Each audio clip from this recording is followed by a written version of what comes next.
Muy buenas tardes. Gracias por estar con nosotros una vez más en esta programación en español de su canal 17. Les saluda Pedro Corso, periodista de Radio Martí. Hoy voy a abordar con otro periodista muy conocido, de muchos años de experiencia, y del periódico más importante de habla hispana de los Estados Unidos, el Nuevo Herald. Me refiero a Andrés Hernández Allende. Con Hernández Allende voy a abordar el tema de la libertad de expresión, si debe o no existir un límite legal a esa libertad o si simplemente los periodistas debemos limitarnos a usar el derecho que tenemos todos a la expresión libre, debemos limitarnos y tratar de no ofender, tratar de no alterar el criterio, los valores de otras personas o de otras entidades. Todo esto es como consecuencia de lo que aconteció hace unos meses atrás en París, cuando un grupo de terroristas atacó al semanario Charlie Hebdo, causando la muerte de muchos comunicadores. Esto, como ustedes conocen, desencadenó grandes debates, grandes confrontaciones en términos periodísticos y de opinión, algunos a favor de una libertad de expresión irrestricta, otros considerando que la libertad debería limitarse a no ofender a los demás. Andrés, la mesa está puesta. Buenas tardes. Pedro, en efecto, el caso de Charlie Hebdo, el semanario satírico de París que asaltaron los fundamentalistas y mataron a casi todo su personal, fue algo que conmovió no solo a París, no solo a Francia, sino al mundo entero. Porque aparte del crimen horrendo, la gente lo vio también como un atentado a la libertad de expresión. Era como decir, si no dices lo que queremos o si dices lo que no queremos que digas, te vamos a matar.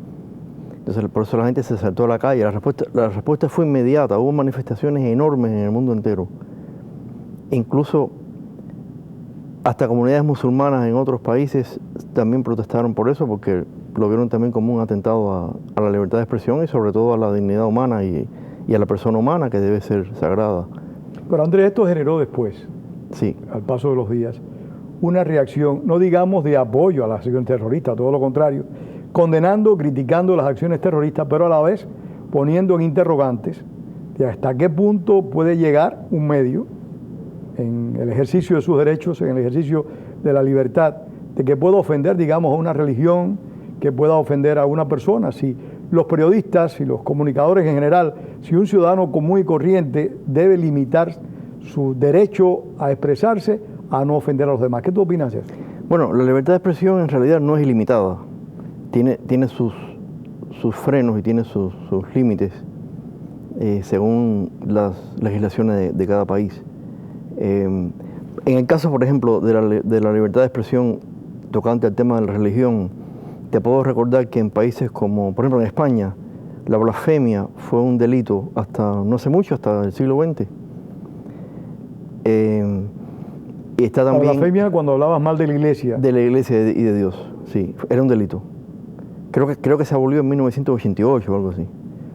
Bueno, el problema es que la libertad de expresión está mezclada también con el asunto de la difamación. Como periodista tú no puedes difamar, si tú dices algo tienes que tener pruebas de eso.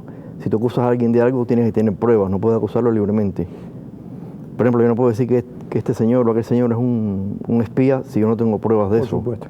O sea, en ese sentido la libertad de expresión tiene sus limitantes. Ahora bien, el caso de Charlie Hebdo es hasta cierto punto diferente porque se trata de un semanario satírico, es una sátira, se dedica a la caricatura. Ahí se puede ser irreverente y decir lo que quiera. Bueno, la sátira debe ser irreverente, por definición. Entonces yo creo que simplemente lo que se hace en ese caso, si a usted no le gusta Charlie Hebdo, pues sencillamente no lo compre, no lo lee. Eso es todo. Así de simple. Si hay en el caso de esa revista, si se pudiera haber considerado que era difamatorio o para las personas religiosas, específicamente en este caso del Islam, aunque Charlie Hebdo también satirizó otras religiones, no solo el Islam. No, satirizó a la Iglesia Católica, satirizó al Papa, ¿Cómo no? Ha satirizado a políticos y a líderes religiosos de diferentes corrientes. Exacto. El problema es que Francia tiene leyes contra la difamación y contra la ofensa, y sencillamente eso se puede ventilar en los tribunales. Una persona que se siente ofendida, como pasa aquí en Estados Unidos, lleva el caso a los tribunales. Lo que no se debe tolerar en ningún momento, en ningún sentido, es la violencia. Sí, eso hay que repudiarlo, hay que rechazarlo. Hay que rechazarlo. Más en una sociedad de derecho como es Francia. Exactamente. Como es Estados Unidos, no es el caso, digamos, de Cuba, donde el periodista nadie tiene derecho. Y Francia, que nos legó tantos derechos. Andrés, ¿y esta situación de Charlie Hebdo, como decíamos, que ha generado grandes controversias al respecto? ¿Tú crees que se logre algún tipo de conciliación, de que se pueda establecer un equilibrio a partir de esta experiencia tan dramática? Un equilibrio de que los periodistas no vayan a satirizar de una manera tan cruenta las ideas religiosas o filosóficas o políticas de otras personas. Personalmente yo pienso que la libertad de expresión en ese sentido debe ser irrestricta. Yo creo que... No debe limitarse. No debe limitarse. Sencillamente uno como consumidor de esa información tiene la opción de recibirla o de no recibirla. A nadie lo obliga a comprar Charlie Hebdo. Por ejemplo, hay un caso, y lo comentábamos hace un tiempo atrás tú y yo, el caso de los paparazzi. O sea, estas personas que realmente en muchas ocasiones acosan a los famosos. Sí. En situaciones en las que no estamos tú y yo, a nosotros nadie nos acosa, pero sí acosan a los famosos, no los dejan vivir. Es más, le atribuyen a un grupo de paparazzis la muerte de Lady Diana, de Diana D. Sí. De que ellos fueron con su acoso los que indirectamente causaron su muerte. ¿Tú crees que debe existir algún tipo de restricción a estas personas que violan la privacidad, retratando a distancia a personas que tienen renombre mundial o nacional? Ese es un tema muy debatible. Pero yo pienso que, de hecho, muchas veces van a juicio. Porque muchas veces la persona, el artista en este caso, que se siente acosado, pues lo lleva a juicio. Porque existen leyes para eso. Volvemos otra vez a lo que decía antes. Hay leyes contra muchas cosas. Entre ellas contra la difamación y también contra el acoso. Y se puede ventilar en los tribunales. Ese es un derecho que tenemos los ciudadanos, de ir a los tribunales y reclamar ese respeto. Ahora, si usted es una celebridad, un actor famoso, y tiene que saber que va a estar expuesto a ese tipo de, podemos decir, de acoso, porque en realidad lo que están buscando los medios con eso es información. Es curioso. En muchas ocasiones las personas que tienen una gran fama, cuando están empezando, le caen atrás a los periodistas. Y eso pasa también con los deportistas. Sí. Y cuando ya están en un lugar encumbrado, no quieren tratar a los periodistas. También sucede con los políticos. Claro. Pero los medios tienen que estar ahí porque su función es informar. Y yo creo que la información es vital para una sociedad democrática, para una sociedad libre. Yo comparto tu punto de vista, aunque no es irrestricta la libertad de prensa en el sentido de que uno tiene que limitarse. Pero también me pregunto, cuando uno se limita, no estás estableciendo algún tipo de autocensura. Digamos, un periodista en Venezuela, un periodista en Ecuador, un periodista en Bolivia, en Argentina, en Cuba ni hablemos porque en Cuba de hecho no hay periodismo como tal.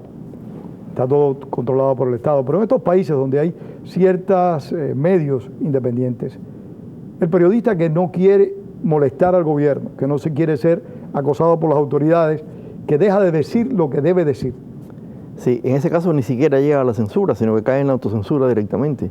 Él sabe que hay cosas que no le van a tolerar, que no va a poder decir. Y entonces se autocensura. A la hora de escribir, a la hora de informar, a la hora de reportar o incluso de elegir un tema, va a hacerlo de forma tal que no vaya a sufrir la censura gubernamental.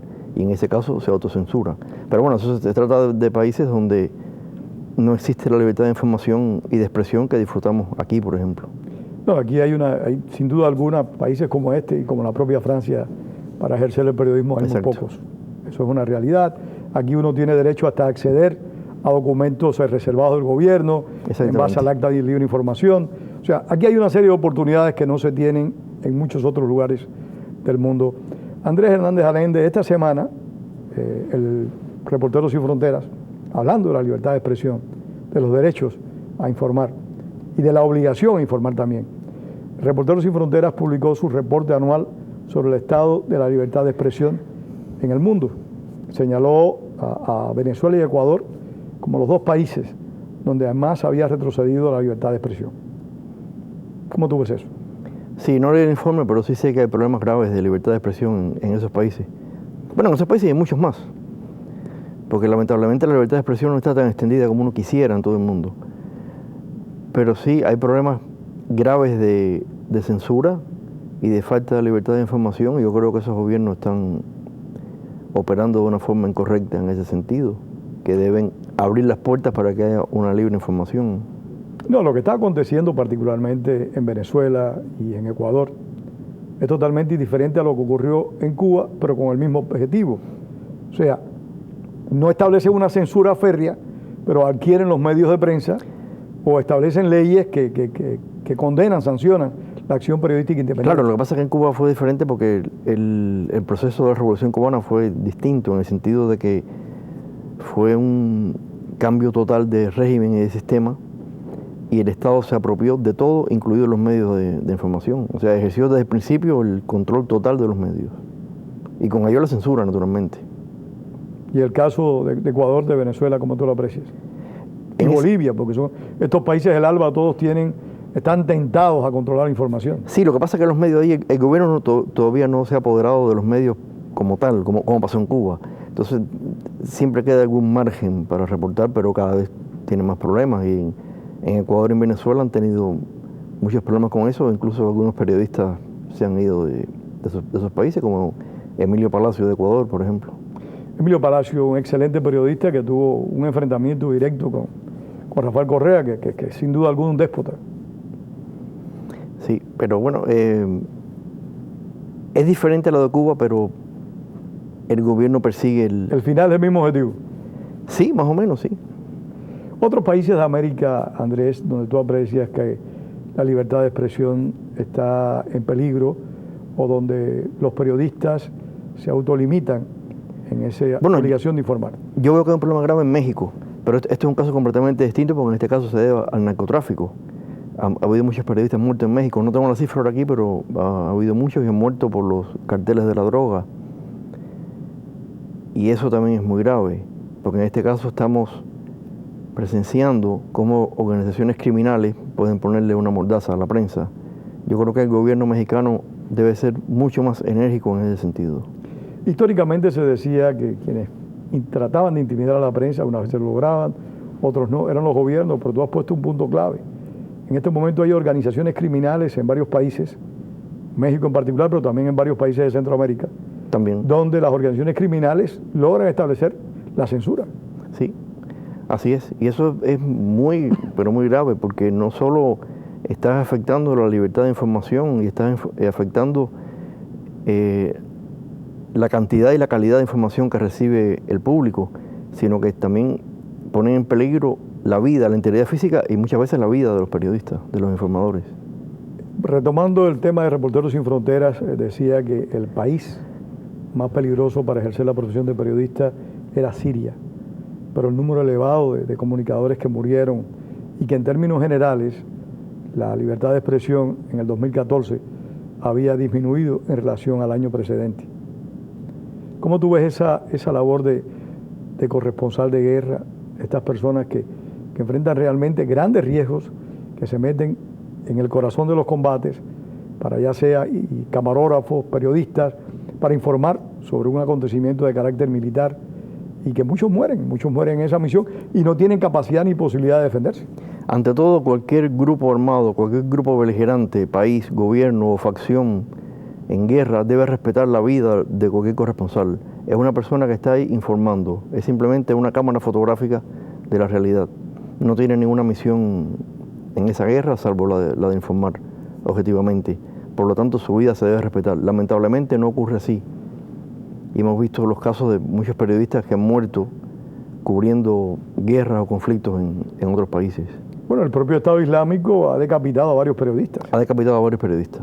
Son situaciones que son incomprensibles, ¿no? O sea, que en vez de que vayamos hacia adelante, hacia el progreso, en lo que es el derecho a informar y el derecho a ser informado, que tenemos todos también, pues se establezcan estas condiciones. No, el Estado Islámico es una organización bárbara, de una crueldad que solo puede recordarnos la de los tiempos medievales. Es algo completamente impensable en el siglo XXI y sin embargo está pasando en estos momentos. Y tiene un apoyo y un respaldo increíble. Sí, increíble, sí. Pero bueno, también tiene una fuerte oposición, lo están combatiendo duramente. Sí, por suerte, pero también están manejando con mucha habilidad, y estamos hablando de las dictaduras o de los grupos fundamentalistas en general. Todos están recurriendo a la alta tecnología, todos van a las páginas más avanzadas de la web, todos utilizan Twitter, todos utilizan cámaras de video de alta resolución. O sea, son personas que están en contra de Occidente, pero que explotan a profundidad la tecnología de Occidente para divulgar sus puntos de vista y sus manifiestos. Sí, y eso es una paradoja, porque mientras adoptan una mentalidad medieval, utilizan los recursos más avanzados que están a su disposición. Pero bueno, es que en el mundo moderno la tecnología ya lo permea todo y llega a todas partes. Esta gente usa todas las armas a su disposición. Pero no solo, Andrés, el Estado Islámico. Vemos que también lo hacen los gobiernos despóticos como los de América Latina que hemos mencionado. Hugo Chávez manipuló los Twitter, utilizó los Twitter como una manera de catequizar personas y logró tener una gran cantidad de seguidores. No, el difunto Hugo Chávez era un gran comunicador. Sí, sin duda alguna. Ya quisiera Maduro tener ese nivel de facilidad de comunicación. Pero sí utilizan eso porque es lo que te digo, la información hoy se basa en esas tecnologías, las aprovecha y llega a lugares insospechados. Tiene un alcance que hace unas pocas décadas era difícil de prever. No cabe duda que lo que tú decías son algunos de ellos. Por suerte Maduro no tiene la habilidad que tuvo Chávez. No, remotamente. No tiene esa habilidad. Correa es un hombre hábil. Ahora mismo ha sostenido un debate con un humorista británico y también tiene en proceso de judicializar, como se dice en Venezuela, a un caricaturista ecuatoriano. Sí, también. Sí. Correa es un presidente hábil. Es un hombre hábil. Sabe comunicarse, sabe lo que quiere. No ha perdido mucha popularidad. Tiene un nivel de popularidad bastante alto. Y sí, ahí está. Pero ha logrado en alguna medida mejorar las condiciones de vida de Ecuador. No sé, pero lo que sí no ha logrado, al contrario, ha empeorado las condiciones y las posibilidades de informar por parte de los comunicadores. No, claro, se han empeorado mucho, por supuesto. Algunas cosas me dicen, yo no he estado ahí, pero me dicen que han mejorado algunas cosas como infraestructura, desarrollo turístico, pero bueno, eso tampoco quiere decir mucho. En realidad no tengo los datos para decir... Bueno, hay una realidad. Una cárcel, por confortable que sea, no deja de ser una cárcel. Exacto. O sea, yo recuerdo a las personas que hablan de Augusto Pinochet como un éxito, pero bueno, era una dictadura. Exacto. No todas las dictaduras son un fracaso en términos constructivos como la cubana. No. Hay dictaduras que han tenido logros, que tienen cosas materiales que dejar atrás. No, la de Franco, por ejemplo, la de Franco. Ha puesto un ejemplo claro. Claro. Que Franco era otro cercenador de libertad y de derechos en lo que a expresión se refería. También, pero tú tienes razón, no todas las dictaduras son fracasos económicos. No, sin duda alguna, que siempre no todas. es así. Tenemos el caso, por ejemplo, de Marco Pérez Jiménez en Venezuela, el mismo dictador Fulgencio Batista en Cuba. O sea, logran ciertas estabilidades económicas, ciertos progresos económicos, pero las libertades tuyas, tus derechos, están siendo conculcados, cercenados, limitados. Sí, lo que pasa es que al final siempre va a haber una rebelión contra ese estado de cosas. Siempre al final va a mantenerse la lucha por la libertad. Esa es la ventaja. O sea, ese sentido de que cada uno de nosotros tenemos derecho a un espacio que no debe ser limitado por ningún poder, por grande que éste sea, es algo que siempre tiende a vencer o por lo menos a expresarse, aunque no venza. Claro, es lo que decía el escritor cubano Reinaldo Arenas. Los seres humanos tenemos necesidad de libertad. Es una gran verdad. Hay necesidad de libertad y lamentablemente revuelvo el tema de Reporteros Sin Fronteras porque es una organización que a mí me gusta mucho. Me gusta mucho la Sociedad Interamericana de Prensa, el Comité de Protección a los Periodistas, pero Reporteros Sin Fronteras rinde un reporte anual muy importante y muy imparcial. Sí. Muy imparcial. Sí. El informe de este año, ellos destacan que en Venezuela Existe un gran control de la prensa por parte del gobierno, pero que la prensa, la oficial y la contraria del gobierno, está demasiado politizada. Y es que a veces los periodistas, creo yo, nos metemos más en política que en informar. ¿Piensa lo mismo? Sí, a veces puede pasar eso, pero sobre todo eso pasa en situaciones donde hay sociedades crispadas. Y Venezuela es una sociedad crispada actualmente. Y entonces suele pasar eso, se refleja en los medios, se refleja en la manera en que se informa. No debe ser así.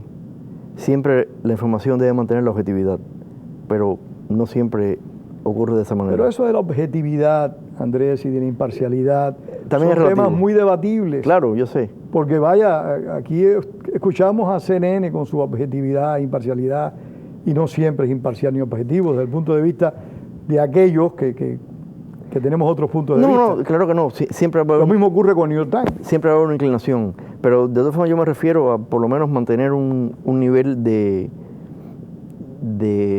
seriedad, un nivel de no caer en difamaciones, un nivel de informarse y decir, bueno, esto es así, y mostrar datos que efectivamente es así. A mí me parece que ese es el detalle. O sea, el detalle es que tú podrás tener tu inclinación, podrás tener tus puntos de vista, porque el periodista también tiene puntos de vista. Y fíjate, en ese sentido, en Estados Unidos es más difícil, porque por la dinámica de la prensa en los Estados Unidos, aunque hay periódicos que tienen cierta inclinación política, no se define tanto como en Europa, donde sí los periódicos están mucho más definidos. En Europa los periódicos por lo general están ideologizados. Exacto. Aquí no tanto. No. Aunque a veces hay medios que tú encuentras ciertas tendencias muy claras y muy concretas, aquí no hay ideológicas, pero sino partidarias. Claro, lo que pasa es que la prensa mainstream en los Estados Unidos se ve obligada, como tiene monopolio local casi siempre, se ve obligada a presentar la versión de las dos partes. Tiene que presentar las dos partes de la historia. En países donde hay una prensa políticamente más definida o ideológicamente más definida, no tiene necesidad de hacer eso, porque tú puedes comprar ABC o puedes comprar El País en España. Eso es verdad. Tienes oportunidades. Exacto. Que lamentablemente en países como Venezuela misma se está limitando, porque el periódico El Nacional está teniendo grandes problemas, muy grandes problemas, sí, y ahora está en adquirir papel. Mira, y hablando de Venezuela, va a cerrar en estos días, va a cerrar tal cual, el periódico digital de Teodoro Petkov. ¿Va a cerrar? Sí, lo van a cerrar. Lo han estado acorralando y va a cerrar. Un excelente medio de información, independientemente que simpatice uno o no con Teodoro Petkov, pero tal cual era muy buen medio informativo. Sí. Eso es una realidad. No tenía esa información, te agradezco mucho que me hayas dado. Sí, en el Herald publicamos algunos artículos uno de Sergio Muñoz Bata, el periodista mexicano que vive en Los Ángeles, creo que vive en Los Ángeles, y él es colaborador de Tal Cual, y escribió un artículo hace poco formidable sobre la desaparición de ese medio. Eso está demostrando de que la libertad de prensa en Venezuela cada día pierde más espacio. Sí, claro. En estos días estuvo en Madrid Miguel Enrique de Otero, el director del Nacional, y manifestó esa situación. O sea, se expresó ampliamente de la crítica situación que está viviendo en Venezuela la libertad de prensa. Y repito, estamos hablando de Venezuela más que de ningún otro país de América Latina, aunque hay un país del que te quiero preguntar en particular. Porque Cuba, donde hay menos libertad de prensa que en ningún otro lugar en América Latina, no hay libertad de prensa. No existe nada. O sea, es un control absoluto de los medios informativos por parte del gobierno. ¿Qué tú opinas de la situación de la prensa en Argentina con la mandataria Cristina Fernández? Pedro, tienen graves problemas entre la prensa y la Casa de Gobierno en Argentina. Cristina Fernández no ha hecho la mejor labor de gobierno. Hay muchas dudas en su gestión, hay principios de escándalos, hay un problema grave con la muerte de aparentemente un suicidio, aunque no se sabe con certeza que fue del fiscal Alberto Nisman, y el gobierno está tratando de cerrar a los medios para que no estén informando mucho, para que no estén investigando. Hay problemas graves en Argentina. ¿Es Cristina Fernández una presidenta mediática como lo fue en su momento Hugo Chávez, como lo es parcialmente Rafael Correa? No lo es. Al principio quizás sí, pero actualmente no lo es. Yo la veo muy desligada de la prensa. La veo incluso apartada, la veo fuera de los medios. No al principio, Al principio, ¿tú crees que compartía más con la prensa? Sí, al principio sí, mucho más, sí. Sí. Porque estas personas, para poder difundir su discurso, para poder catequizar a la ciudadanía, están obligadas a recurrir a los medios ajenos y propios, hablen bien, hablen mal, y eso lo hizo Fidel Castro en el año 1959. Daba conferencia de prensa tras conferencia de prensa, discursos maratónicos de muchísimas horas, porque el propósito es llegar a la gente de una forma u otra y hacerse conocer. Claro, claro.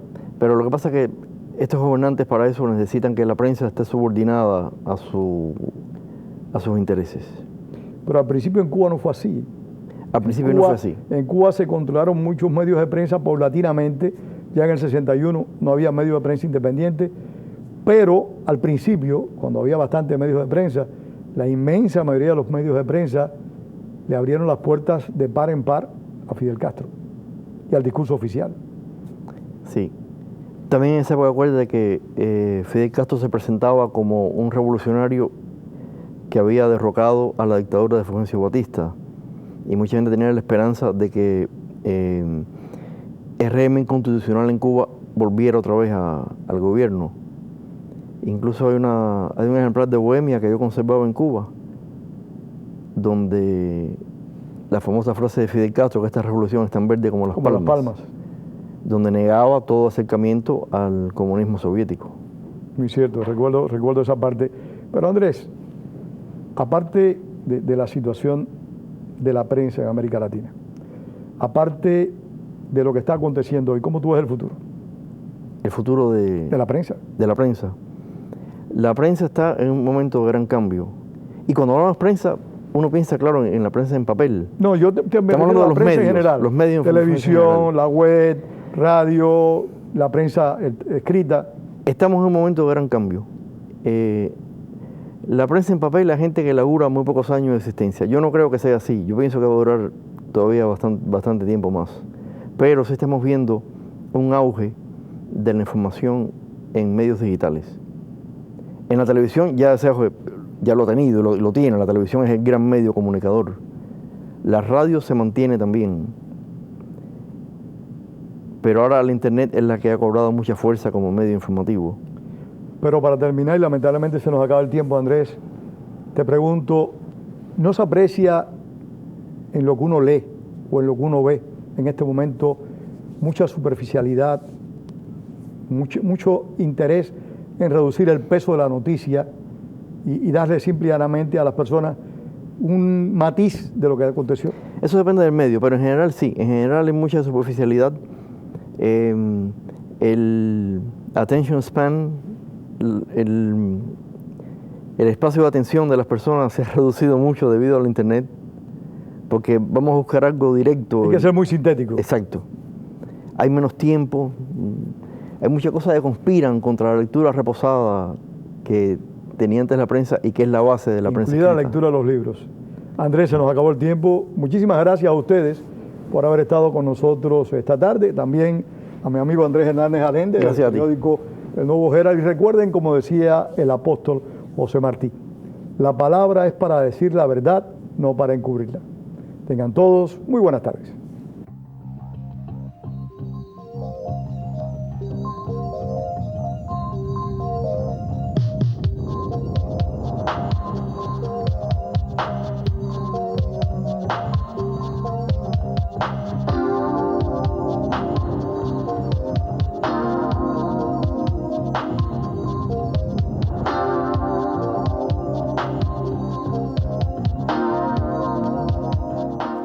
Buenas tardes, les habla su amigo Luis Fernández. Todas las semanas usted disfruta de la programación en español en su canal 17. Esto no sería posible si no es por la ayuda financiera que usted le brinda a este canal. Envíe a este canal al P.O. Box 12500, Miami, Florida 33101. También se puede hacer en nuestro sitio web en WLRN.org. Muchas gracias. Yo no puedo donar mucho. ¿Qué diferencia hiciera mi donación? Mi donación nada más sería una gota en un cubo. No creo que ellos necesiten mi pequeña contribución. No es mucho, pero es lo que puedo donar. Yo puedo dar un poquito. Yo puedo dar un poquito. Yo puedo dar un poquito. A lo mejor pueda ayudar. A lo mejor puede ayudar. A lo mejor puede ayudar. Si va a ayudar, mira lo que un par de gotas hace. Haga su parte. Vaya a wlrn.org y agregue su donación.